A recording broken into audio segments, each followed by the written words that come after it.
ખંભાત શહેરના લાલ દરવાજા પાસે ગાયત્રીનગર રોડ ઉપર ગઈકાલે ટ્રક અને બાઇક વચ્ચે સર્જાયેલા ગમખ્વાર અકસ્માતમાં બાઇક ચાલક યુવાનનું મોત થયું છે, જેને પગલે નગીના મસ્જિદ વિસ્તારમાં ઘેરા શોકની લાગણી ફેલાઈ ગઈ છે। પોલીસના જણાવ્યા અનુસાર ખંભાત શહેરના નગીના મસ્જિદ વિસ્તારમાં તાહિરભાઈ મોહમ્મદભાઈ દિવાન નામના 37 વર્ષીય યુવાન પોતાની પત્ની અને 4 દીકરીઓ સાથે રહેતો હતો અને બંગારની મજૂરી કરી પરિવારનું ગુજરાન ચલાવતો હતો। ત્યારે સાંજના સમયે તે પોતાનું બાઇક લઈને લાલ દરવાજા ગાયત્રીનગર રોડ ઉપરથી પસાર થઈ રહ્યો હતો ત્યારે ટ્રક સાથે તેનો અકસ્માત સર્જાયો હતો, જેમાં અત્યંત ગંભીર ઈજા થવાના કારણે તેનું સ્થળ પર જ મોત થયું હતું। બનાવને પગલે ત્યાં મોટું ટોળું એકત્રિત થઈ ગયું હતું અને તાત્કાલિક તેને હોસ્પિટલ ખસેડવામાં આવ્યો હતો, જ્યાં તબીબોએ તેને મૃત જાહેર કર્યો હતો।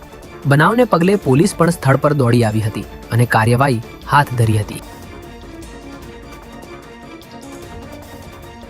અમદાવાદ શહેર પોલીસ કમિશનરની પીસીબીની ટીમે જાહેરમાં વિદેશી દારૂનું વેચાણ કરતા બુટલેગરને દારૂના જથ્થા સાથે ઝડપી લીધો છે।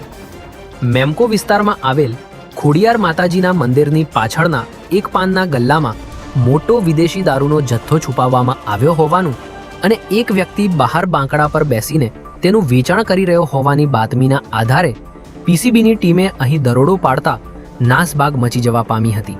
ત્યારે પોલીસે બાંકડા પર બેઠેલા રમેશ રાજપૂતની ધરપકડ કરી વિદેશી દારૂ અને બિયરની કુલ 831 બોટલ કબજે કરી છે, જ્યારે આ દારૂનો જથ્થો આપી જનાર બુટલેગર પુરુષોત્તમ મારવાડીને પોલીસે વોન્ટેડ જાહેર કરી તેને ઝડપી લેવા ચક્રો ગતિમાન કર્યા છે।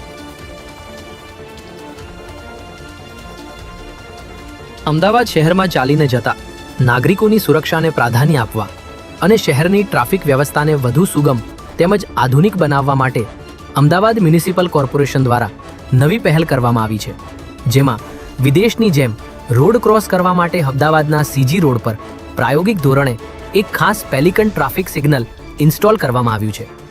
રોડ ક્રોસ કરવા માટે જો કોઈ વ્યક્તિ પુશ બટન દબાવશે તો તરત જ ટ્રાફિક સિગ્નલ લાલ થઈ જશે અને વાહનો રોકાઈ જશે, જે બાદ સરળતાથી લોકો ઝેબ્રા ક્રોસિંગ પરથી રોડ ક્રોસ કરી શકશે।